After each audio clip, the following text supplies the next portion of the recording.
Kids, tonight I will tell you a story of two brave and intelligent siblings who fought with the tough time and multiple problems with calm and patience. Pop, what was the name of them? This is a story of a brother Hansel and his sister Gretel. Hurry! Pop, please start now. We can't wait for more. Once upon a time, a brother and sister named Hansel and Gretel, who lived in a hut in the woods with their father, a poor woodcutter.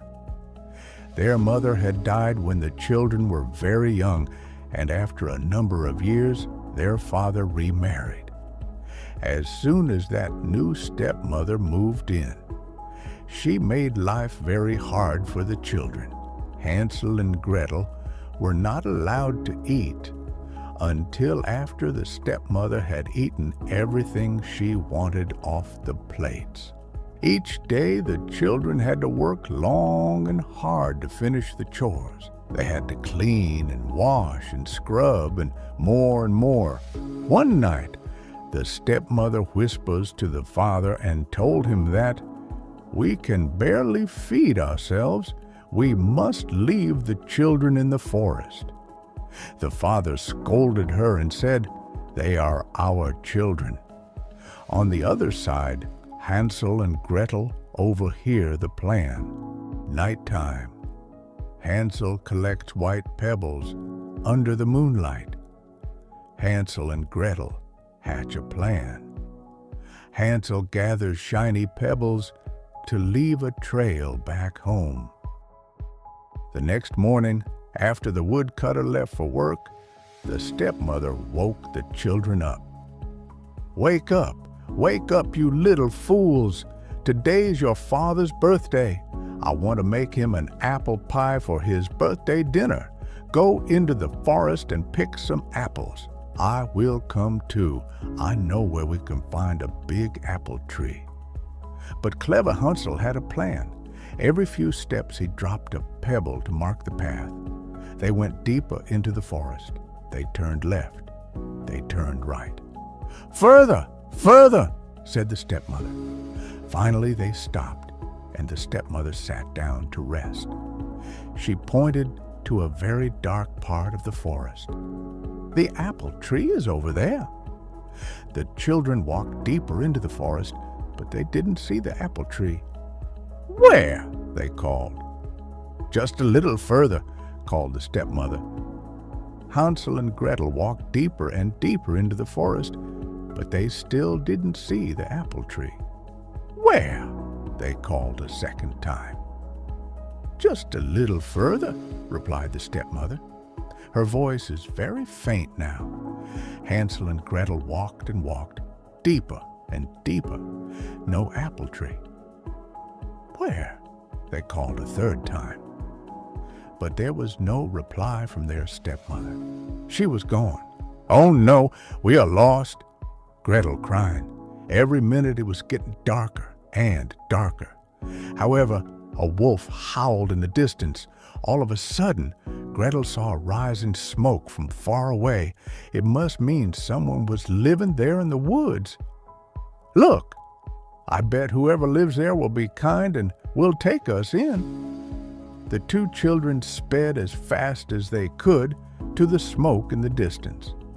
But when they got closer, they were astonished by what they saw. Try to imagine this. From top to bottom, the hut was made entirely of candy, wrapped with white frosting and dotted with red licorice bricks. The hut was decorated all around the edges with large hard candies and a gingerbread roof. What a sight to see! They grabbed a piece of a window and stuffed it in her mouth. "This is chocolate!"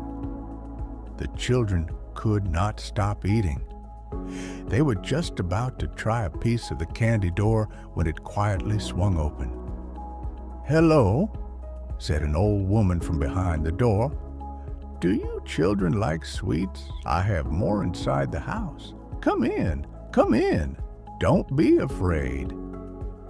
The old woman looked kind and friendly, So the two children went inside. Oh no, bad idea. The old woman was not kind and friendly at all. She was an evil witch. As soon as Hansel and Gretel were inside, she slammed the door and locked it. The children were trapped. The witch grabbed Hansel by his wrist. "You're too thin," she said. "I must fatten you up before I eat you." Then she threw Hansel into a cage and locked the door. Hansel began to cry. "Please don't eat me," he begged. But Gretel stayed calm. "Don't worry, now I have a plan," whispered Gretel. Then Gretel snuck over to her brother and she gave him a twig. "Tomorrow morning, the witch will see if you are fat enough to eat.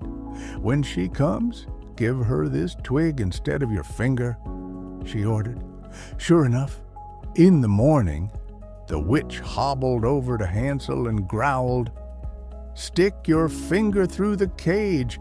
I want to see if you are fat enough to eat." "You're still too thin," she complained.